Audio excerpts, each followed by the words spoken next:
l'enregistrement, comme ça on aura le replay derrière. Voilà. Donc, on va démarrer. Donc, je vais vous saluer tous aussi et vous remercier de vous être connectés. En fait, l'objectif qu'on a cet après-midi, qui s'inscrit dans la série des visio-pays, donc on en a en tout 6 sur les pays où 100 ans d'entreprise intervient. Donc, on a eu hier déjà la Côte d'Ivoire, le Burkina. Ce matin, on a eu le Sénégal. Là, aujourd'hui, là, actuellement, le Togo, la Guinée cet après-midi, et demain, on terminera par le Cameroun. Ce sont les 6 pays dans lesquels nous avons aujourd'hui des actions. Et l'objectif, c'est vraiment qu'on fasse un point sur le plan d'action par pays, qu'on puisse aussi donner la parole à quelques partenaires sur des initiatives, on va dire, clés, importantes à mettre sur l'agenda cette année. Et puis, présenter rapidement le calendrier de nos caravanes aussi, pour voir un petit peu où est-ce que comment se profilent en tout cas des choses à ce niveau-là, et puis ce qu'on peut éventuellement faire. Donc, dans les témoignages, normalement, il y a des gens qui vont nous rejoindre. J'espère qu'ils pourront le faire. J'espère surtout que la technique ne va pas trop nous gêner pour la suite. Donc, peut-être qu'avant de démarrer, je vais vous laisser, puisqu'on n'est pas nombreux, la possibilité de vous présenter rapidement, puisque tout le monde ne se connaît pas forcément. On va commencer avec toi, Richard. Merci Eric. Donc Richard Amalvif, je suis le directeur général de la Fondation Brazzaville. La Fondation Brazzaville est une fondation qui agit depuis Londres en direction de plusieurs pays africains sur 3 dossiers essentiels. La lutte contre les faux médicaments, on va en parler dans un instant, la préservation du bassin du Congo, et ce qui est à son origine, c'est la prévention et la résolution de conflits. Et là, aujourd'hui, je parle dans un contexte un peu particulier, puisque mon président fondateur, Jean-Yves Olivier, est actuellement à Kiev dans le cadre d'une mission pour tenter une médiation entre l'Ukraine et la Russie par plusieurs chefs d'État africains. Et je vous renvoie à une tribune qu'il a publiée hier avec l'ancien Premier ministre de l'Ouganda, Amama Mbabazi, dans le Figaro Vox que j'ai posté sur les réseaux sociaux hier. Voilà. OK. Ah ben, c'est très intéressant, on va suivre ça. Et je sais qu'en avril, il y aura aussi un événement très important que tu es en train de préparer au Togo, Avec le LEM, oui, on en parle quand avec le tu veux. LEM. Ouais. Et, OK, et donc, avec on moi, va en parler tout à l'heure. avec moi dans le Pierre, call, il y a Cédric aussi. comment? Avec moi dans le call, il y a Cédric aussi. Ah, OK, je voudrais saluer Cédric. Bonjour Cédric, on s'est croisé la semaine dernière. Bonjour Eric. Voilà, au forum. Cédric, tu veux te dire un mot rapidement? Tu veux te présenter rapidement aussi, Oui, bien sûr. s'il te plaît? Alors, je suis Cédric Otsema-Wanza. Je travaille avec Richard sur l'initiative de Lomé. Je suis chef de mission sur le projet Initiative de Lomé contre les médicaments falsifiés et de qualité inférieure. Ouais, OK, super. On pourra vous dire aussi ce qu'on a fait sur ce sujet, avec le LEM aussi, parce qu'on a eu des caravanes thématiques sur la question du bon usage du médicament et de la lutte contre les faux médicaments. On a initié ça au Cameroun. On serait heureux en tout cas de faire des choses avec vous sur cette thématique au Togo. Donc Pierre Samuel, si tu veux bien aussi te présenter. Donc on ne te présente plus, mais bon, vas-y. Oui, bien sûr. Alors, donc Pierre Samuel Gall, je préside le cabinet conseil en RSE Affection Mutandi, qui est l'hybridation de Publicis et de Greenpeace. Véritablement la réunion des 2 meilleurs ennemis. On va y retrouver les différentes expertises de la communication corporate, de l'influence des relations gouvernementales, du droit des affaires et de l'advocacy au prisme de la RSE et avec cet objectif de contribution aux objectifs de développement durable. Je préside par ailleurs la commission RSE et ODD du CIAN, le Conseil français des investisseurs en Afrique, et j'anime une communauté qui édite un média qui recense les bonnes pratiques et les initiatives des acteurs publics, privés, sociétés civiles, agissant dans l'atteinte des objectifs de développement durable, qui s'appelle Africa Mutandi et qui touche une communauté de 160 000 décideurs publics, privés ou leaders d'opinion. Voilà, et l'essentiel de mes activités actuellement porte beaucoup sur les stratégies d'impact d'un côté et la notion de devoir de vigilance qui mobilise beaucoup les acteurs dans les chaînes de valeur, notamment Super, sur les enjeux de santé et sécurité. ok, superbe. On aura l'occasion, tu auras l'occasion de développer un peu plus et de nous dire ce que tu fais notamment au Togo et au Bénin là-dessus, hein, notamment s'il y a des actions spécifiques. Je pense que François Rigaud de la CPCCAF, la Chambre permanente des chambres consulaires africaines et francophones, nous a rejoint. Fabrice, tu nous entends? Bonjour Eric, bonjour à tous. Voilà, si tu veux rapidement te présenter pour les Oui, uns très et les rapidement. autres, certains te connaissent déjà hein, parce que tu es un Oui. habitué de nos webinaires maintenant, mais je pense que tout le monde ne te connaît pas forcément. Donc, vas-y. Merci Fabrice Rigaud, donc conseiller innovation à la Chambre de commerce de Paris. Je m'occupe plutôt des programmes européens orientés sur les startups et notamment les startups de santé. Et j'ai un rôle aussi de consultant auprès de la conférence permanente des chambres de commerce africaines et francophones, qui est en fait l'association Nord-Sud qui rassemble les structures consulaires, donc chambres des métiers, chambres de commerce, chambres minières et chambres agricoles. Et voilà, merci. Ok, donc en plus de... Alors, donc on attend encore du monde. Hein, donc on a une partie de l'équipe avec moi. Donc il y a Alain. Alain, je vais te laisser te présenter. On a nos chefs de projet pays qui sont connectés. Donc notamment Alain qui est basé à Abidjan. Donc Alain, rapidement. Si tu nous entends, Alain, ton micro est fermé. Oh, on ne t'entend pas, Alain. Bon, alors c'est pas grave. On va passer à Ibrahima depuis le Sénégal. Ah, ok, Alain. Oui, ça y est, on t'entend maintenant. Bonjour tout le monde. Alain Sonyoko, chef de projet Côte d'Ivoire, basé à Abidjan, et qui prépare une caravane chez Endeavour Mining dans le Grand Ouest de la Côte d'Ivoire pour la semaine prochaine. Voilà. Oui, il y a du pain sur la planche. Ok, Ibrahima est aussi en connecté. Ibrahima et Simon depuis Dakar, parce qu'on a tout ce réseau, ce régional. Donc, allez-y, présentez-vous rapidement, ouvrez le micro. Alors, il ne s'ouvre pas pour l'instant. On va passer à Godefroy. Godefroy, donc, qui est notre référent au Togo. Alors, le Togo, c'est un pays qu'on lance, hein, qui est tout neuf, hein, qui est le dernier en date, sur lequel on a lancé avec la BOAD une première caravane en fin d'année dernière. Et Godefroy est basé à Lomé. Donc, Godefroy, si tu veux bien te présenter rapidement. Oui, ok. Bonsoir. Voilà, moi, je suis Godefroy Lawson. Je suis le coordinateur de Espoir Vie Togo, région maritime. C'est-à-dire que Espoir Vie Togo est une organisation qui intervient dans la lutte contre le VIH, la prise en charge des personnes touchées par l'infection.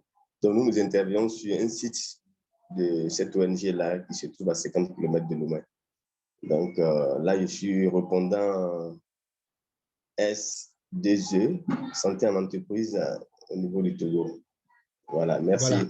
Merci, et c'est Godefroy qui a piloté pour nous, avec le soutien d'Alain, justement le lancement de la caravane pilote qui a été faite, qu'on a réalisé avec la BOAD donc en novembre dernier. C'était un pilote qui était très important parce que ça nous permettait de voir, notamment avec un acteur majeur comme la Banque ouest-africaine de développement, de lancer cette opération que nous avons déjà, en fait, sur laquelle que nous déployons déjà dans 6 pays aujourd'hui. Donc, il y a la Côte d'Ivoire, le Sénégal, la Guinée, le Burkina, le Cameroun, et puis donc maintenant le Togo. Donc, ce que je vais vous proposer rapidement, parce que l'idée, c'est qu'on puisse avoir des échanges, c'est pour ceux, la plupart, vous connaissez tous plus ou moins ce qu'on fait, c'est plutôt vous rappeler cela, surtout de voir comment aujourd'hui on fonctionne et les types d'accompagnement et de services qu'on propose aux entreprises et aux partenaires pour intégrer la santé dans leur feuille de route RSE. Alors, ce serait intéressant qu'après, on ait justement quelques échanges et témoignages avec Pierre Samuel, hein, qui est vraiment toute l'expertise dans le domaine de la RSE, qui travaille avec beaucoup de parties prenantes sur le sujet. Le sujet des faux médicaments nous intéresse aussi parce qu'on a dans les caravanes des thématiques comme la couverture maladie universelle ou justement les faux médicaments, qui sont des thématiques sur lesquelles on a été amené à travailler avec le LEM ou les ministères. Et puis, on va vous dire un mot de ce qu'on a prévu de faire cette année. Évidemment, l'idée, c'est qu'on puisse aussi échanger, que vous puissiez nous donner quelques actualités ou dates s'il y a des choses qu'on doit retenir.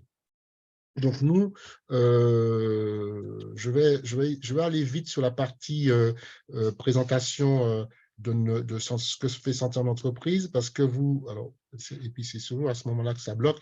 Donc, vous savez que, vous voyez l'écran ou pas? Je ne sais pas si ça partage là, je ne suis pas sûr du tout que ça partage. Je vais essayer de revenir. Voilà. OK.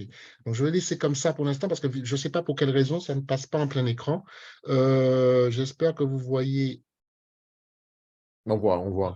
Voilà la présentation, mais je serai obligé de la laisser comme ça parce que quand je la mets en plein écran, ça bloque pour des raisons que je ne m'explique pas. Donc, déjà je veux dire, en bref, certaines entreprises pour comprendre l'entité qu'on est et puis le positionnement qu'on a. Nous sommes une ONG. Certaines entreprises ont cette spécificité à la fois d'être une ONG internationale basée à Paris, donc avec un siège à Paris et des représentations dans les pays. Mais nous sommes une ONG, nous travaillons avec les entreprises et notre mission, c'est vraiment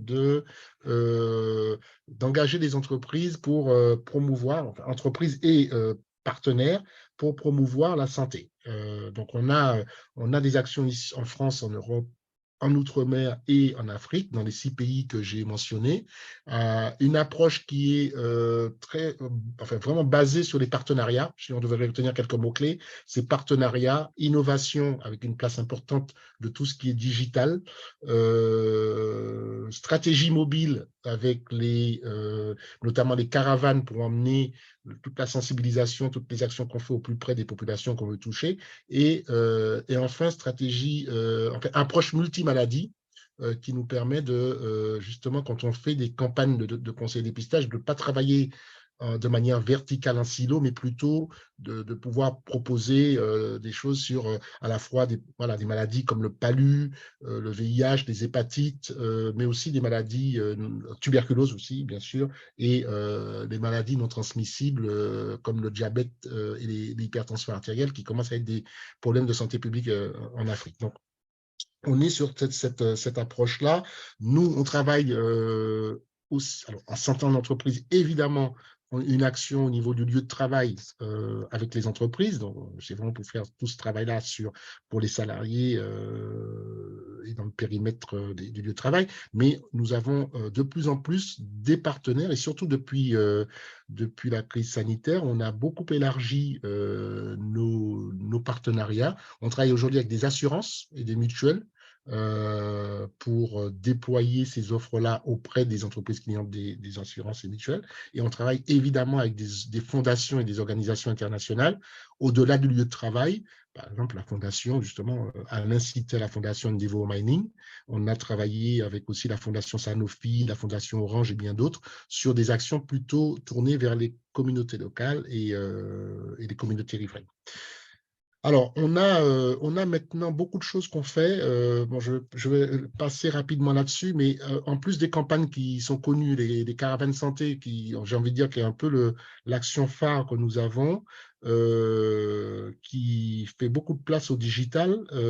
Donc, vous avez dû voir sur les réseaux sociaux beaucoup de posts sur toutes ces campagnes que nous organisons. Là, je reviens du Sénégal et on vient de terminer avec une société de l'agro-industrie dans le nord du Sénégal, toute une campagne aussi de sensibilisation, conseil et dépistage. On a ce qu'on appelle le campus digital, donc c'est un certain nombre d'outils aussi qui, pour faire entre guillemets de l'éducation à la santé et des outils pour évaluer son risque, comprendre les leviers sur lesquels on peut agir. Donc on a beaucoup axé le développement ces derniers mois, surtout en 2022, à structurer tout ça. Et on a quelques programmes d'innovation dont, vous voyez, des interfaces qui permettent de faire de la collecte de données anonymisées pour rendre un résultat et surtout contribuer à la mesure d'impact. Parce que c'est quand même ça aussi un des enjeux aujourd'hui, c'est qu'il est demandé au secteur privé d'investir dans la santé, de faire partie autour de la table, d'être une partie prenante, mais souvent ce que tous les acteurs du privé font de la santé surtout, ça échappe au système d'information sanitaire souvent dans les pays. Il n'y a pas forcément de reporting, il n'y a pas forcément de la mesure d'impact et aujourd'hui les solutions qu'on propose dans le cadre des caravanes permettent de le faire. Et puis je vais vous passer quelques solutions sur lesquelles on travaille, comme le kit Palu, qui est vraiment un outil intégré que nous avons mis en place. Et je suis assez fier de dire que c'est une solution maintenant qui est assemblée pratiquement, oui, qui est 100% assemblée maintenant en Afrique, au Burkina. On a une unité d'assemblage de ces kits qui allie une moustiquaire, une pommade pour anti-moustique qui est faite à base de karité, produite en Côte d'Ivoire, et puis surtout la partie digitale qui renvoie vers le site InfoPalu pour donner de l'info. Toujours dans cette optique de donner accès à l'information la plus simple à toute personne qui voilà, souhaite s'informer.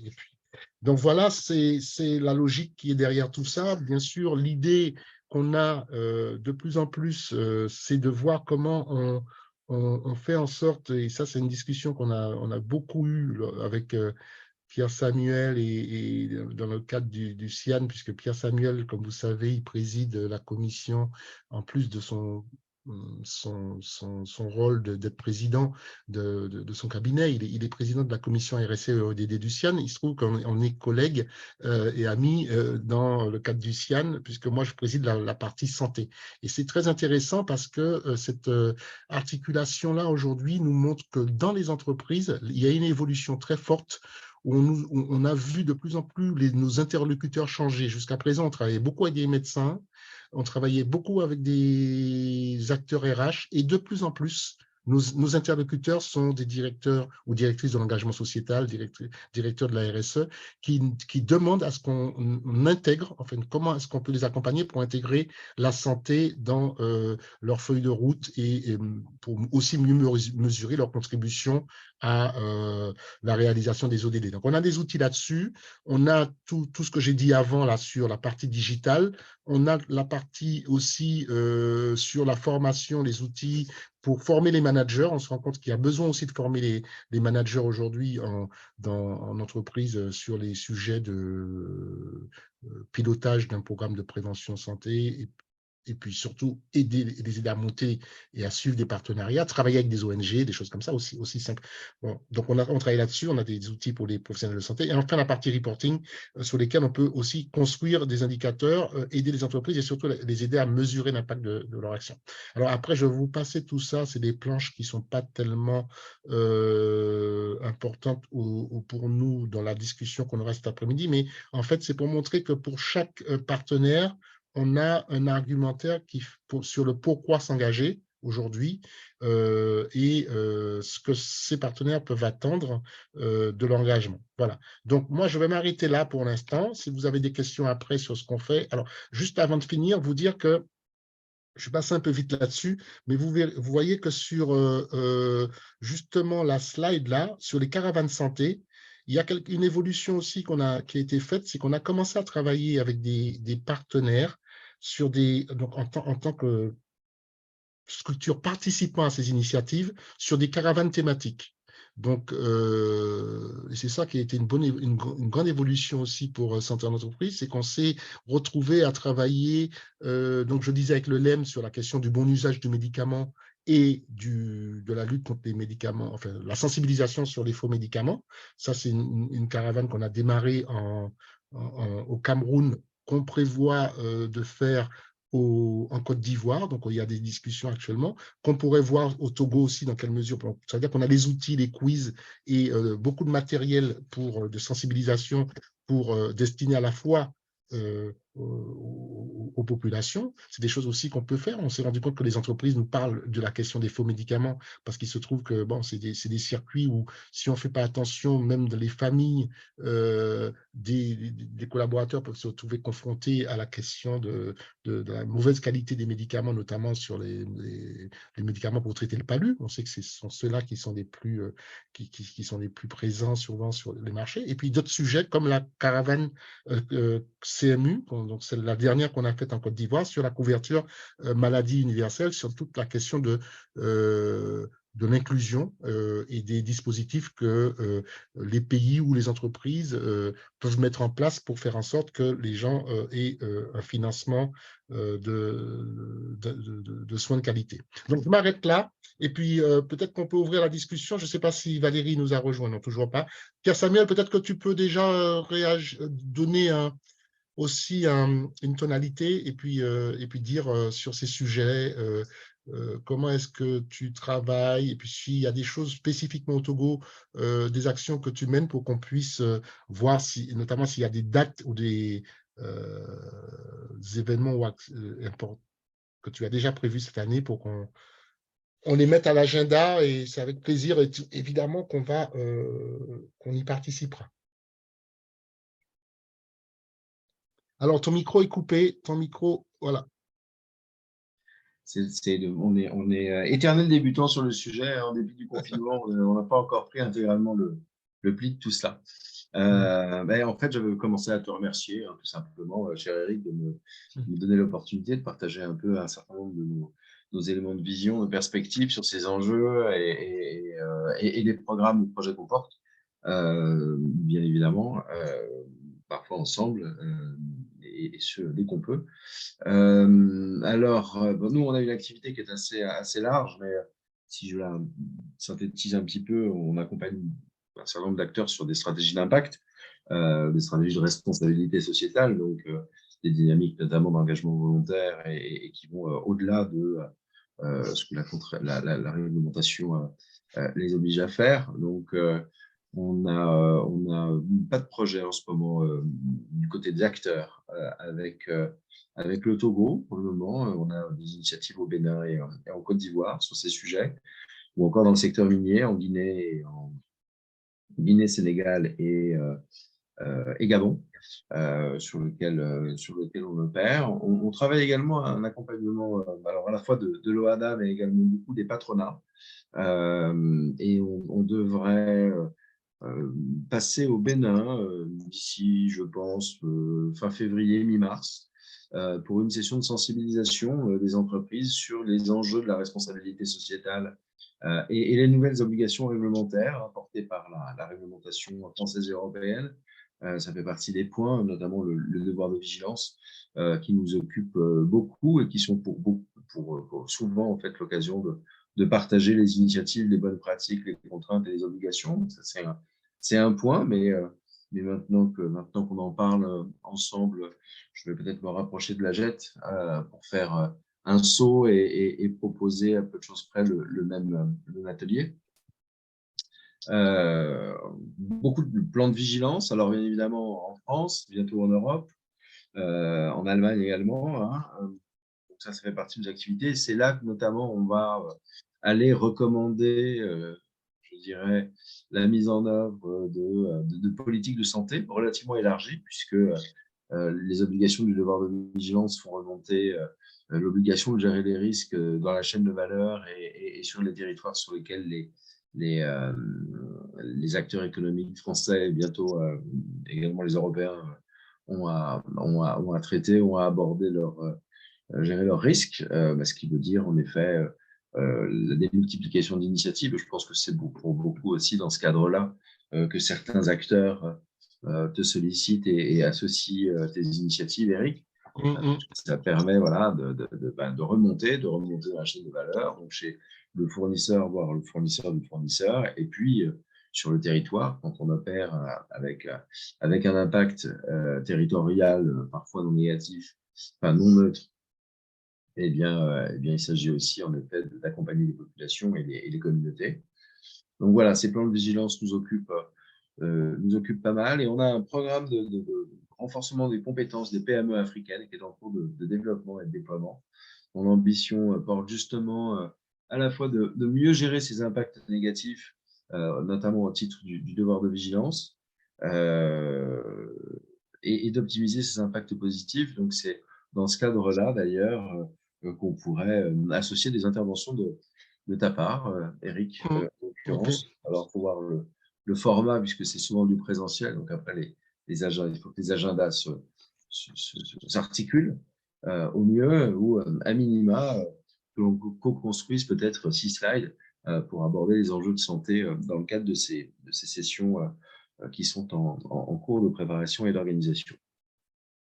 Voilà, donc ça nous occupe pas mal sur ces sujets, sur ces enjeux, et l'enjeu santé est de toute façon systématiquement abordé avec l'obligation d'être traité, y compris les nouvelles formes de maladies comme les risques psychosociaux ou encore les troubles musculo-squelettiques qui sont abordés. Alors, bien évidemment, au titre des plans de vigilance pour les entreprises françaises et européennes, bien évidemment, mais ce sont aussi des symptômes de maladie qui se développent au titre d'activités mécaniques, répétitives et industrielles. Donc également sur le Maroc et la Tunisie, qui font partie des pays francophones, puisque c'est vrai qu'on intervient nous de manière plus facile sur les pays francophones, la francophonie africaine. Eh bien, ils font partie des pays francophones les plus industrialisés, donc ils sont parmi les premiers concernés ou impactés par ces nouvelles maladies qui touchent le monde industriel et donc plus les pays du Nord historiquement. Ok, super. Mais en tout cas, moi, j'ai pris bonne note. Ce qui est intéressant, c'est ce travail que tu fais avec les PME, parce que c'est vrai que jusqu'à présent, on a quand même comme partenaire plutôt, on va dire, des filiales de grands groupes européens. Et qu'un des challenges actuellement, c'est de voir comment on arrive à embarquer les PME. Souvent, bon, il y a des problématiques, il y a des problématiques de ressources humaines, de ressources financières, etc., de temps, qui font que ça reste un peu compliqué. Donc là, on réfléchit vraiment à comment, parce que le tissu économique, souvent, il est essentiellement fait de PME dans ces pays. À part quelques filiales de grands groupes. Et je pense que le gros du travail dans un déploiement en tout cas, à plus large échelle, il passe forcément par le travail avec les réseaux de PME. Mais on pourra en reparler. Alors là-dessus, en fait, on a une double approche, parce que ces PME, une partie de ces PME sont des fournisseurs des entreprises européennes. Donc, elles sont à même de les mobiliser, de les solliciter, de les embarquer, de les engager sur ces sujets. Et par capillarité, les autres PME du territoire sont associées au travers notamment les patronats ou les chambres de commerce. Voilà, c'est comme ça qu'on s'attache à réunir à chaque fois 30 à 40 personnes, 30 à 40 entités qui font partie de ce tissu industriel qui est le plus, je dirais, qui est par ailleurs le premier employeur ou parmi les premiers employeurs, puisque l'ensemble de ces PME constitue un tissu économique assez dense. Et c'est comme ça qu'on arrive à organiser des sessions de sensibilisation. Ok, super. En tout cas, c'est très intéressant. Il y a un deuxième sujet pour nous, une thématique qui est justement la lutte contre les faux médicaments. Donc ça, c'est vraiment une thématique qui intéresse tous nos chefs de projet. Moi, quand je vais, là j'étais encore à Dakar, il n'y a pas une semaine ou un mois qui passe sans qu'on évoque ce sujet. Et donc, Richard et Cédric, Richard, si tu peux nous redonner rapidement un petit peu les grandes lignes de l'initiative que la Fondation porte sur cette thématique-là et les choses, en tout cas, qui sont déjà on va dire, prévues, hein, avec peut-être des dates, hein, dans les pays. Je sais que le Togo, donc il y aura une grande réunion qui se fera en avril. Peut-être on réfléchit en tout cas à ce qu'on pourrait faire pour organiser en marge de cette réunion aussi une caravane pour montrer en quoi ça consiste, hein, parce que je pense que c'est toujours mieux de voir pour tout le monde et de visiter le dispositif, comme on l'a fait à chaque fois. Donc, Richard, s'il te plaît, si tu peux partager avec nous un peu voilà, ces orientations-là. Est-ce que tu peux me donner le partage d'écran, Eric? Oui, oui, oui. Alors, attends, je vais le Comme ça, faire. je vais être plus efficace avec Oui. ce que Alors, je vais vous j'espère que la connexion te permettra de bien la passer, mais normalement, ça devrait aller. Pas de souci. Mm. En janvier 2020, donc 6 pays ont lancé l'initiative de Lomé, donc au Togo, comme chef de file, comme coordinateur politique, avec le Ghana, la République du Congo, le Niger, le Sénégal et l'Ouganda. Et actuellement, donc, on a 3 pays, la Gambie, la Guinée-Bissau et la RDC, qui se sont signalés comme pays candidats. Je passe sur les constats, on les connaît tous. C'est un enjeu de santé publique, mais c'est aussi un enjeu lié à la sécurité. Et dans la manière dont on présente le projet, on explique aussi que c'est un enjeu lié à l'état de droit, parce qu'il faut une nouvelle législation pour encadrer cette problématique. Et d'une façon beaucoup plus large, c'est aussi un problème d'économie de la santé. Tu as mentionné, Eric, la question de la couverture médicale universelle ou la couverture sanitaire universelle au Togo, la CSU. C'est justement dans ce cadre-là qu'on imagine, on va le voir comment, de manière systémique, une vision à long terme qui, grâce au dispositif CMU ou CSU, pourra, nous l'espérons, tirer les pays d'affaires en la matière. La première chose que nous avons faite il y a 2 ans, c'est d'essayer d'avoir une analyse partagée avec l'ensemble des parties prenantes sur le schéma que vous voyez ici, qui parle des effets de la corruption sur la chaîne d'approvisionnement pharmaceutique du niveau international jusqu'aux patients, au niveau très local. On a essayé de voir quel peut être le rôle du secteur public, du secteur privé, de la société civile, et bien sûr, quel est l'impact des trafiquants sur l'ensemble de la chaîne d'approvisionnement. Et là, va se poser beaucoup de questions pour retrouver de l'intégrité, notamment tout le débat sur la création de chaînes de valeur pharmaceutique, soit dans certains grands pays, soit sur des zones, sur des communautés économiques régionales. Imaginons par exemple l'UMOA qui pourrait, dans une grande négociation, puisqu'elle travaille sur un cadre normatif nouveau, faciliter l'implantation de différentes usines et de production de médicaments. Ça fait partie des débats actuels qui ont été lancés notamment au dernier comité régional de la santé à Lomé au mois d'août. Donc là, on est parvenu, on va dire, à une analyse partagée, ce qui nous a invités à voir si on pouvait avoir une méthode commune. Alors, les chefs d'État et de gouvernement qui s'étaient réunis à Lomé avec la Fondation Brazzaville en janvier 2020 avaient décidé de mettre en place des législations permettant de criminaliser le trafic de médicaments falsifiés et de signer des accords internationaux. Donc, on accompagne les pays, par exemple, dans la signature et la ratification de la Convention Médicrime du Conseil de l'Europe, l'Agence africaine du médicament, bien évidemment, qui devient majeure dans tout dispositif à venir. Et au-delà de ce qui avait été décidé à Lomé en janvier 2020, on a décidé, après une vaste consultation de multiples acteurs, donc à la fois secteur privé, secteur public et société civile, de répondre aux enjeux en travaillant sur 4 grandes thématiques. Le renforcement de l'état de droit, donc ça c'est la partie législative. Le renforcement de la sécurité des États, c'est une conséquence en quelque sorte. La mise en place d'une économie de la santé et l'amélioration de la santé publique. Et ce que nous allons tester au Togo, je vous en reparle dans un instant, c'est comment on peut actionner 2 leviers pour mettre en place une politique transversale basée sur l'action interministérielle et sur l'adoption d'une législation d'action, eh bien, une action systémique aussi coordonnée avec pouvoir public, secteur privé et société civile. Et là, on est vraiment dans les PPP. C'est extrêmement important pour nous et c'est une des grandes questions, outre les partenariats que nous avons avec le PNUD, avec la Banque mondiale, avec l'OMS, bien sûr, l'UNICEF, le FNUAP, c'est de voir, par exemple, comment l'industrie pharmaceutique va venir se joindre à ce grand effort, puisque, d'une certaine manière, elle sera bénéficiaire aussi du résultat. Parmi les cibles prioritaires, les trafiquants, et que nous avons cités en premier, parce qu'il faut qu'ils sachent que ces plans se mettent en œuvre. Les femmes vendeuses et les femmes acheteuses, durant le séminaire du mois d'avril, je vais y revenir, on va essayer d'adresser ce sujet. Les jeunes, dont on pense qu'ils ont la capacité de changer les comportements d'achat, et l'opinion publique en général. Alors, cette action systémique et coordonnée, elle passe, on le voit ici, par une approche multi-stakeholder, comme on dit en anglais. C'est identifier pour chacun des leviers et pour chacun des champs d'intervention, toutes celles et ceux qui peuvent agir. Donc, actuellement, on travaille à la cartographie de l'ensemble des besoins pour mettre en place les plans nationaux de lutte contre les faux médicaments, les besoins, l'expertise existante et les outils existants.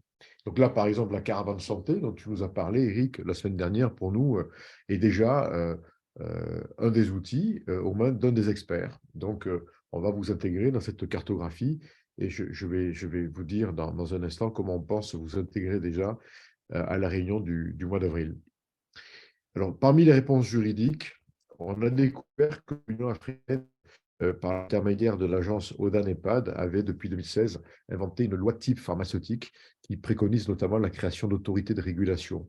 Donc, après avoir travaillé avec eux, encore il y a 15 jours, lors d'un séminaire que nous avions à Abuja avec la Fondation Gates, on a décidé de renforcer notre coopération et notamment pour ajouter un deuxième volet à cette réponse juridique qui est la question de la criminalisation et du droit pénal. Donc ça, c'est un chantier que l'on va ouvrir dans les semaines et les mois à venir, et notamment dans le cadre du pilote au Togo. Mais nous invitons l'ensemble des parties prenantes gouvernementales à s'intéresser, s'ils ne l'ont pas fait encore, à cette loi type pharmaceutique de l'Union africaine, parce que son adoption permettra aussi l'harmonisation législative au niveau du continent, et donc une meilleure lutte contre le trafic, et tout ça dans la perspective de l'Agence africaine du médicament. Alors, les résultats attendus, nous les avons, on en a listé plusieurs. Hein. Je vais vous faire parvenir ce document suite à cette rencontre. Comme ça, vous aurez tout loisir de le regarder avec précision. Je ne vais pas citer l'ensemble des résultats attendus. Bon, alors, ils sont bien évidemment issus de toute la consultation que nous avons menée depuis 2 ans pour obtenir d'une part l'accord sur l'analyse et deuxièmement l'accord sur la méthode. Projet pilote au Togo, donc ça, c'est le grand projet du moment. On s'est dit que si on voulait réussir, on ne peut peut-être pas embrasser l'ensemble de la problématique, tellement c'est monstrueux, sur l'ensemble du périmètre. Donc, le pilote qui est coordinateur politique de l'initiative de Lomé s'est porté candidat pour ce pilote qui va être décalé encore un petit peu, mais que nous lançons en 2023, suite notamment à l'inscription dans le plan 2023-2027 du PNUD Togo, des moyens qui seront nécessaires à accompagner ce pilote. De la même manière, donc l'OMS a inscrit ça dans son plan 2023-2024. On espère que la Banque mondiale qui a été approchée fera la même chose. Et une fois encore, donc, nous cherchons les compléments qui pourront venir notamment du secteur privé, soit des grandes fondations comme la Fondation Gates qui s'intéresse à ce que nous faisons, ou l'industrie pharmaceutique. C'est la raison pour laquelle, par exemple, jeudi dernier, avec Cédric, nous étions à Genève en discussion avec AFPME, et on prévoit avec eux, dans les semaines à venir, des opérations, notamment en amont et pendant l'Assemblée mondiale de la santé et le Comité régional de la santé Afrique au Botswana. Donc, ce pilote au Togo, il est extrêmement important parce qu'il va permettre non seulement d'élaborer un plan de lutte national contre les faux médicaments, mais aussi de tester, de modéliser la méthode qui, pour l'instant, est préconisée. Voilà. Bon, il y a plusieurs perspectives pour l'initiative de Lomé, tout ce qui est coordination technique et politique, les affaires publiques et le plaidoyer international auquel nous participons avec vous tous. Et puis, bien sûr, le renforcement des capacités. Donc, on a besoin aussi de toutes les expertises nécessaires pour venir renforcer les capacités, d'où cette cartographie dont j'ai parlé il y a un instant, des besoins, des expertises et des outils d'ores et déjà existants. En termes de partenariat, donc, les États signataires, je vous en ai parlé. Nous, Fondation Brazzaville, nous assurons la coordination technique. Depuis mai 2021, on jouit du statut d'observateur à la Fondation Médicrime du Conseil de l'Europe. Et depuis 1 an, nous sommes membres du comité exécutif de l'Alliance Fight the Fakes. Et donc, on collabore avec tous les niveaux de l'OMS global ici à Genève. Je dis ici à Genève parce qu'en ce moment, je suis en région genevoise et non pas à Londres, avec le niveau régional à Brazzaville et dans les pays, bien sûr. Puis l'Union africaine, je l'ai mentionné, l'ONUDC, avec lesquels on a un partenariat prometteur sur la question du cadre normatif, AFPME et le LEM. Voilà. Alors, concernant le LEM, et je m'arrête avec ça, donc le LEM, chaque année, organise une réunion des directeurs de la pharmacie et des directeurs des autorités de régulation des pays francophones. Donc, cette année, c'est au Togo, et ça aura lieu les 4 et le 5 avril. Le 4 avril, donc le LEM va dérouler son programme habituel, notamment sur la partie réglementaire, en relation avec les communautés économiques régionales, CEMAC et UMOA. Et pour la journée du 5, donc la Fondation Brazzaville, avec le ministère de la Santé du Togo, va déployer un programme en 3 étapes. La première étape, donc, c'est 2 workshops le matin en format World Café, où on voudrait essayer de creuser la question du rôle des femmes dans la lutte contre les faux médicaments, à la fois les femmes vendeuses et les femmes acheteuses.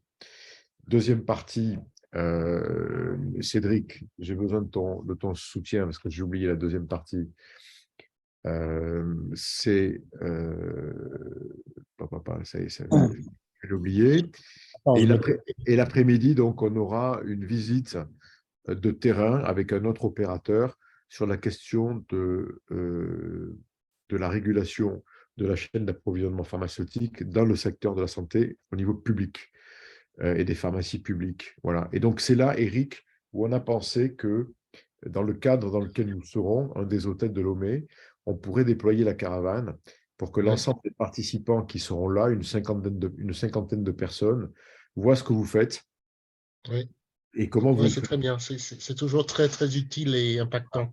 C'est-à-dire que le camion soit là, tout le dispositif, pour que tout au long de la journée, et notamment pendant le temps du déjeuner, qu'on pourrait transformer en buffet, pour que justement les gens puissent aller et venir discuter avec vous, qu'on voit la caravane et qu'on voit exactement comment vous opérez, tout en vous intégrant dès le matin dans les différents ateliers, pour que vous puissiez aussi contribuer à cet échange qui sera basé sur un exercice World Café, c'est-à-dire ces grands exercices d'intelligence collective où il y a une fertilisation croisée. Et donc, à la fin des ateliers, chacun repart avec beaucoup de résultats. Voilà. Merci donc, Richard, c'est avec plaisir. Je vous ai brossé là ce que nous faisons avec l'initiative de Lomé pour que vous puissiez le comprendre. Et donc, je vais vous envoyer cette plaquette. Ok, merci, c'est très clair. En tout cas, c'est super. Bon, je trouve que là, on change un peu j'ai l'impression qu'on change un peu d'échelle là, hein, sur à la fois la méthodologie, tout le travail d'animation, de networking aussi, de mettre autour de la table des partenaires. C'est vrai qu'avec le LEM, il y a déjà une première.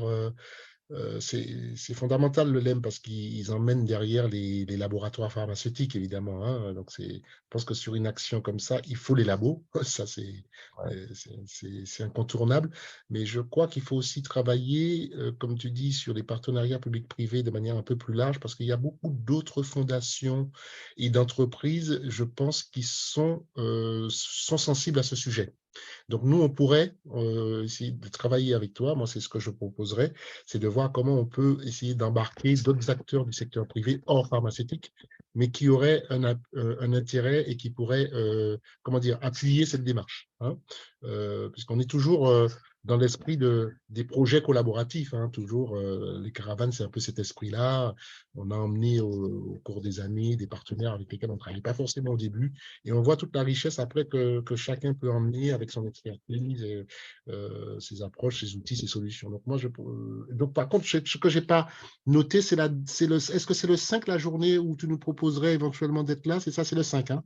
Oui, donc c'est le 4 et le 5. Moi, en ce qui concerne le 5, il n'y a aucun problème, mais les copains du LEM vont certainement vous inviter pour le 4 aussi. Donc, Ouais, on va organiser Ok, ça. ok, avec plaisir. Et puis du coup, on en profitera avec Godefroy pour peut-être faire une caravane un peu plus longue sur d'autres journées. Donc cette semaine-là, on pourra avoir une semaine de caravane et toucher.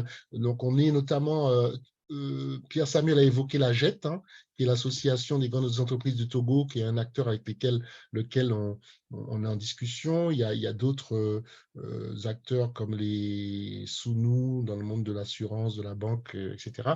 Du coup, ça me fait penser parce que dans le réseau des chambres de commerce il y a Fabrice qui est là. Fabrice, est-ce que tu... Alors avec Fabrice, on travaille beaucoup plus sur le sujet de l'innovation, hein, et du digital, sur comment on fait rentrer, enfin, l'innovation en santé. Et donc, effectivement, comme le digital occupe une place importante dans nos outils, on a beaucoup digitalisé, beaucoup de contenu, de nos contenus. Voilà, avant, on était sur papier et de plus en plus, voilà, on a beaucoup évolué. Donc, Fabrice, est-ce que voilà, s'il y a peut-être un ou deux commentaires ou des choses à ajouter sur comment est-ce que la Chambre de commerce enfin, les chambres consulaires en tant que partie prenante pourraient aussi voilà, soutenir cette démarche-là. Merci Eric. Je crois qu'effectivement, il y a eu, grâce à tes différentes actions, enfin les activités que vous avez développées dans le courant de l'année dernière et les activités récentes, il y a eu, je pense, déjà une forte sensibilisation du réseau consulaire africain, euro-africain d'ailleurs, sur cette question. Et à l'occasion de l'Assemblée générale de la CPCCAF qui va se faire dans quelques semaines, la question de l'intégration de la RSE santé va être un sujet qui va être directement abordé par le délégué général. Et on va donc mettre au point avec l'ensemble des 130 partenaires de la CPCCAF comment aller beaucoup plus loin dans des programmes bilatéraux et multilatéraux pour intégrer ça dans les démarches des organismes parapublics ou carrément publics que sont les chambres, le réseau consulaire, hein, puisqu'il y a des endroits où il n'y a pas de chambre publique, il y a des chambres privées, entièrement privées. Et je pense notamment aux chambres minières, par exemple, qui exercent une grande influence dans un certain nombre de régions. Je crois que c'est un sujet très important. Et puis, je crois qu'il dit RSE santé, implication de ces actions par un certain nombre de partenaires privés, qui dit action santé, dit industrie santé et dit filière santé. Donc pour nous, c'est extrêmement important quand on raisonne en tant qu'observateur sur le domaine des startups, de l'innovation, etc. C'est aussi de penser l'approche en termes de filière industrielle aussi.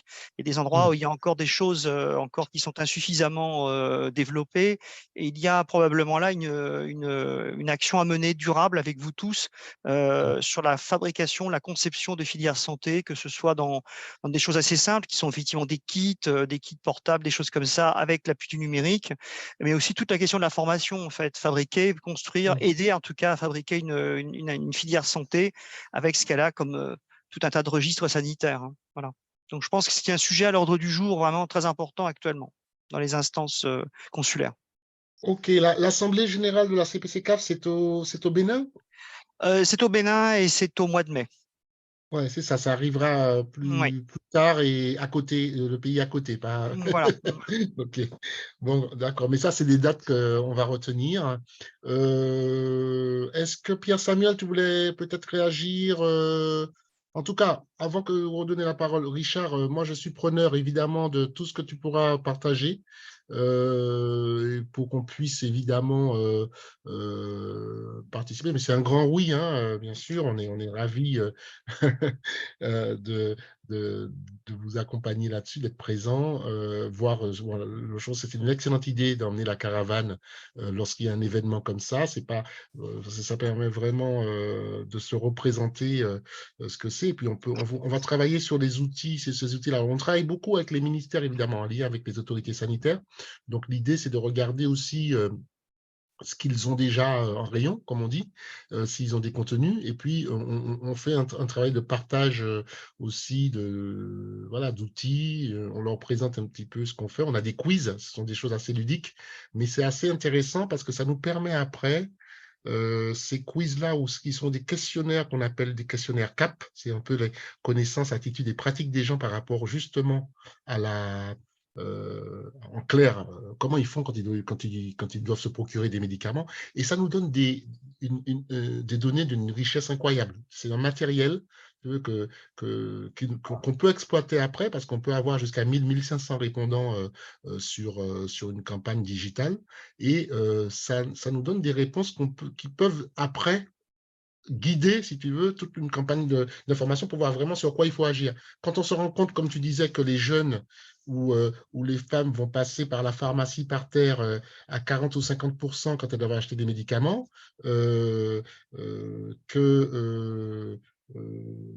voilà, c'est des éléments comme ça. On leur demande est-ce qu'il y a des pratiques de revente ou de partage de médicaments. Ça nous donne beaucoup d'éléments après sur à la fois le bon usage du médicament, mais aussi le recours qu'ont ces gens éventuellement potentiellement à des sources qui fournissent des faux médicaments. Donc, c'est super important. Et donc, ça, c'est des données qu'on pourra aussi, dans le cadre de ces quiz-là et de ces enquêtes CAP, emmener avec les caravanes. Donc, c'est très intéressant. OK? Alors, Eric, c'est d'autant plus passionnant que ça rejoint justement le premier atelier qu'on fera le 5, qui est intitulé « Médicaments falsifiés, pourquoi vendre, pourquoi acheter ?» avec 3 objectifs: comprendre les motivations des vendeurs de médicaments falsifiés, comprendre le comportement d'achat et de consommation, et identifier les éléments permettant de préparer un cahier des charges pour une étude sur les comportements de vente et d'achat de médicaments falsifiés que l'ONUDC et l'UNESCO pourraient prendre en charge en partie. Et donc là, on voit qu'il y a déjà des intérêts croisés et que vous avez déjà des données qui peuvent partir dans cet exercice.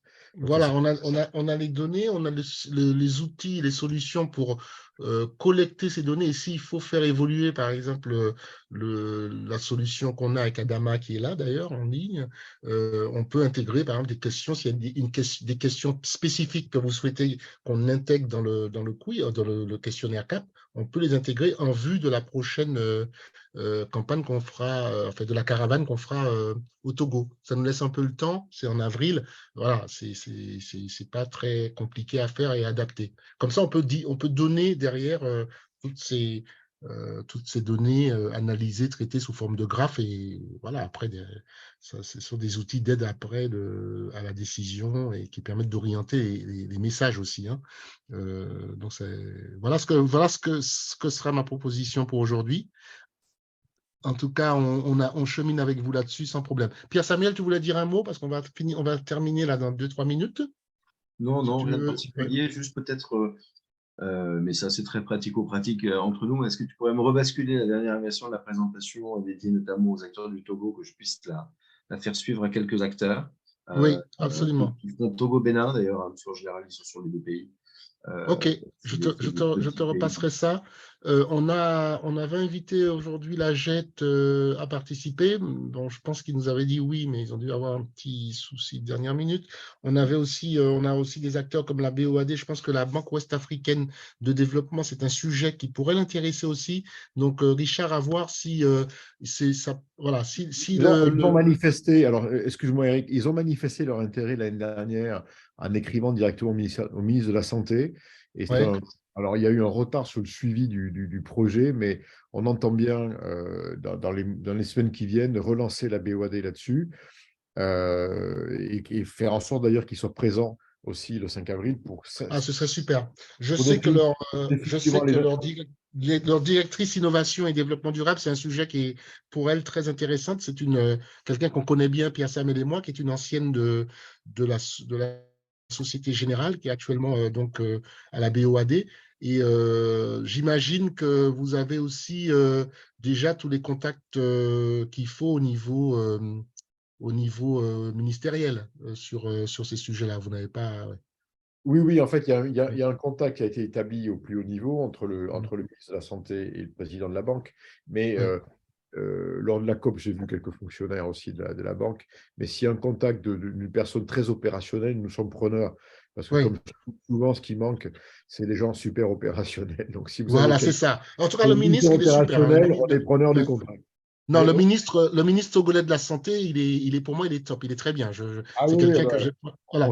On s'est parlé ce matin encore à 11h, tu vois. Donc, voilà, donc il est très bien. Mais c'est vrai que je pensais plus au niveau opérationnel. Donc, on va regarder, et puis si avec le Godefroy, et si on peut échanger avec vous, en tout cas, vous pouvez compter sur nous. Hein. Super. Et puis, on continue à partager les informations. Donc, on va aussi partager avec vous le calendrier des caravanes par mail. J'ai proposé à Godefroy, puisqu'on doit terminer dans 3-4 minutes, on n'aura pas vraiment le temps de faire le planning des caravanes. On va vous le partager et puis on va refaire certainement courant de semaine prochaine, on verra, on va trouver un créneau pour avoir les quelques entreprises. On avait des groupes comme Bolloré et d'autres qui devaient être là, la Société Générale, enfin bon, quelques-uns, EcoBank et d'autres, qui n'ont pas pu visiblement nous rejoindre. On va reprogrammer ça. Mais en tout cas, c'est noté dans nos agendas pour avril. Et, Ok, en mai, pour la conférence, donc l'Assemblée générale, Fabrice, faudra nous faire une place dans l'agenda. Hein. Ah bah oui, on est là-dessus en ce moment. Ok, ça marche. Allez, à très bientôt. Je vous remercie vraiment, c'était super important. en mai, Richard, la présentation, oui. Et en mai, mais c'est quelle date? Il y a déjà des dates arrêtées pour mai? Pour la G de la CPC-CAF? Oui, il y a des dates arrêtées. Oui, j'ai des précisions dans quelques jours sur la façon dont ça se passe et le détail. Mais je pourrais le communiquer et le distribuer, oui, tout à fait. Ok, superbe. Super. Merci. Pierre-Samuel, toi, tu as des missions ou des choses comme ça prévues à moyen terme, enfin, d'ici juin? Non. Oui, si, d'ici juin, je passe sur Abidjan et donc sur le Bénin, peut-être avec un saut sur le Togo, idéalement, pour ces initiatives et ces opérations et les autres activités. Et peut-être sur Libreville en accompagnement d'un sommet sur le private equity au Gabon. Ok. Moi, la dernière question que j'ai, c'est est-ce que vous avez sur le Cameroun, Fondation Brazzaville, CPC-CAF et toi aussi, Pierre Samuel, vous avez des choses ou des… Nous, on a beaucoup de mal à mobiliser le secteur, enfin le patronat, pour être le GICAM, hein, pour citer. On a beaucoup de mal à les mobiliser. Je ne sais pas si vous avez des entrées particulières. Sur le Cameroun n'est pas dans le périmètre initiative de Lomé. D'accord. Ok. Bon, on va réfléchir. Hein. On a beaucoup. C'est un pays. On sait qu'il y a un gros potentiel, mais on a toujours. Disons que ça reste du B2B et on a du mal à faire du collaboratif, on va dire, pour être simple. Est-ce que le MEDEFI peut aider là-dessus? Je vous dis ça parce qu'il y a 5 ans, j'ai monté une opération à Nairobi avec eux, où il y avait une quarantaine de patronats africains qui étaient présents dans le Cameroun d'ailleurs. Donc, le MEDEFI à la maison. Philippe Gauthier, on se connaît très bien. Ouais, voilà, tu as raison, je vais peut-être, parce que je pense qu'ils sont affiliés en tant que GICAM, ils doivent être affiliés au MEDEFI. Oui, normalement, Philippe et ses équipes, j'avais travaillé avec eux, donc à l'époque, ils ont tous ces contacts-là. Oui. Et puis enfin, Richard, tu dois avoir beaucoup d'entrées. C'est aussi pour ça qu'on travaille avec le LEM. Je pense que tous les acteurs de l'industrie pharmaceutique aussi ont un intérêt à se positionner sur des actions comme les nôtres. Tu vois, notamment sur tout ce qui concerne la qualité, promouvoir une prise en charge médicale de qualité, s'assurer qu'il y ait une formation des acteurs santé, etc. Et donc, du coup, alors c'est du 9 au 12 mai, mais Fabrice pour l'AG de la CPC-CAF. Information importante qu'on va garder, Fabrice.